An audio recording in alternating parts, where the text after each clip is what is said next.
Hello दोस्तों, कॉकरोचों, कीड़ों मकोड़ों, मैं कल आप लोगों से मिलने आ रहा हूँ पुणे शहर में। और इस बार मुद्दा शिक्षा और शिक्षा मंत्री के जिम्मेदारी लेने का तो होगा ही साथ मैं मुद्दा लाना चाहूँगा पर्यावरण का। आपको याद होगा कि लद्दाख में पिछले 6 सालों से लद्दाख के पर्यावरण और संस्कृति के संरक्षण के लिए 6वें शेड्यूल की मांग की जा रही है। और इसके लिए मुझे 6 महीने के लिए जेल में भी जाना पड़ा, और मैं ही नहीं, लगभग 80 लोगों को जेल की सज़ा काटनी पड़ी और कईयों के जाने भी गए।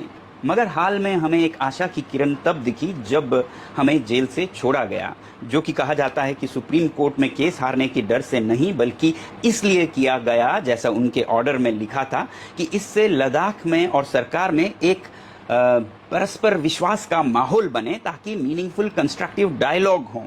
और टॉक्स या डायलॉग हुए भी, जो कि 22 मई को हुए, आपको याद होगा। मगर उस मीटिंग के बाद लगभग 20 दिन होने को आ रहे हैं और उसका मिनट्स अभी तक नहीं मिला। और जो मिनट्स हमें दिखाए गए, ड्राफ्ट्स, उसमें जो फैसले हुए उससे बहुत अलग निकला। फैसला ये हुआ था कि लद्दाख में एक असेंबली होगी, विधानसभा होगी, जिसमें चुने हुए प्रतिनिधियों के नीचे आएंगे सारी ब्यूरोक्रेसी, चीफ सेक्रेटरी समेत। और इस बात पर बीजेपी के जो नेता लद्दाख से आए थे इस टॉक्स में, उन्होंने भी बहुत बधाई दी थी और धन्यवाद दिया था, इसलिए कि उन्हीं के शब्दों में इससे चुने हुए प्रतिनिधियों का होगा एब्सोल्यूट कंट्रोल। मगर जो मिनट्स निकले उसमें ये ब्यूरोक्रेसी का जिक्र ही नहीं था। और जब हमने आपत्ति जताई लद्दाख के नेताओं ने, तो इसमें जोड़ा गया मगर कंसिडर शब्द के साथ, यानी कि देख सकते हैं। और दूसरी तरफ आपको याद होगा कि इसमें फैसला ये हुआ कि आपको 371 आर्टिकल में संरक्षण दिया जाएगा।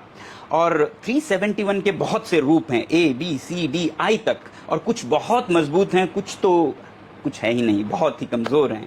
और हमारे नेताओं को गृह मंत्रालय के अधिकारियों ने बताते हैं कि उन्हें ये कहा था बुलाकर कि आपको हम A, B, C, D, I तक में जो जैसा चाहें या कोई नया जोड़िएगा, बस सिर्फ एक आज़ाद देश की मांग मत कीजिए, हम सब करने को तैयार हैं। मगर फिर मिनट्स में इसका भी कोई जिक्र नहीं, सिर्फ 371 कहा गया है, जो कि मजबूत भी हो सकता है, बिल्कुल बेमाने भी हो सकता है। तो इससे लद्दाख के लोगों का विश्वास टूट रहा है और लद्दाख के पर्यावरण की संरक्षण की जो उम्मीदें हम में जागी थी वो भी खत्म हो रहा है। अब इससे आप पर क्या फ़र्क पड़ता है? फ़र्क इसलिए पड़ता है कि जो लद्दाख और हिमालय के ग्लेशियर्स और नदियाँ हैं, वो सिर्फ हमारे लिए नहीं, आपका भी पानी पहुंचाता है, और आपको जो सांस लेते हैं वो हवा भी वहीं से आती है। तो ये आपके और आपके बच्चों का भी मुद्दा है।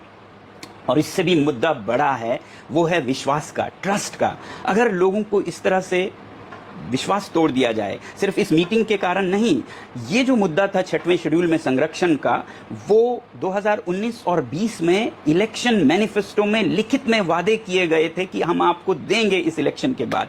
मगर आज 6 साल हुए, लोगों को जेल जाना पड़ रहा है, जान देनी पड़ रही है। तो इससे गृह मंत्रालय पर विश्वास उठ जाएगा और सब में विश्वास कम होता जाएगा। बहरहाल मैं तो विश्वास करना चाहता हूँ कि सत्यमेव जयते होती है, और कल मैं आप लोगों से यही कहने के लिए मिलूँगा। तब तक के लिए जय हिंद।